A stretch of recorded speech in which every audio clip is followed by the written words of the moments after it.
Edward was born with scissors instead of hands. Because of that, even eating was hard for him.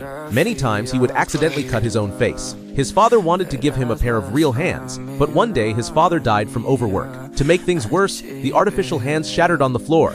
Edward only wanted to touch his father's face one last time, but without real hands, all he felt was blood. After that, Edward lived alone in a huge castle. One day, a saleswoman wandered in by accident. It was gloomy and dilapidated inside. But Jessie wasn't afraid. She boldly climbed up the stairs. Then Edward slowly stepped out of the shadows and raised his scissor hands to warn her away.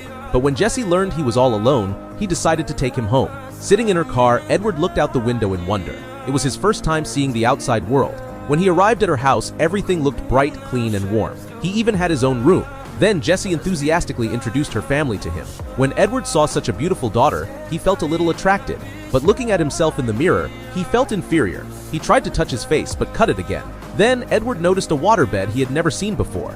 He pressed it gently but tore it by accident. He quickly covered the broken bed with a doll. Later, he tried to put on his pants, but got tangled up in them. Hearing the noise, Jessie came in. She carefully untangled him, then put medicine on his wound and helped him get dressed. At dinner time, Edward realized he could not hold a fork. He tried to eat but kept dropping food. With Jessie's help, he finally managed to spread butter on bread. After dinner, he began to hope for a better life. At night, he lay in bed unable to fall asleep.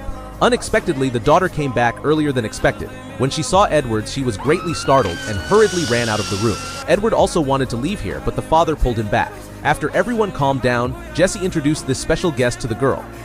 Hi.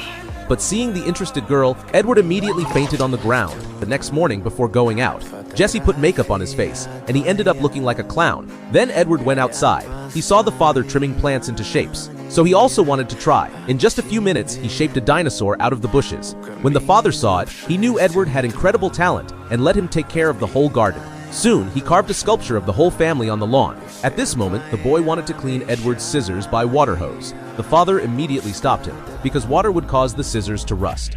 Word quickly spread through the town. The residents all warmly welcomed him, even used his scissors to help make kebabs. After that, Edward became the gardener of the town. He often helped neighbors prune the trees. When there were no trees to prune, he also trimmed the fur of the puppy, by the way.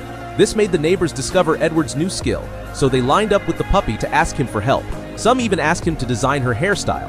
After that, the boy also took Edward to school to perform paper cutting for the classmates, and there was a burst of cheers from the audience. So the lonely, abandoned Edward became well known as a gifted artist.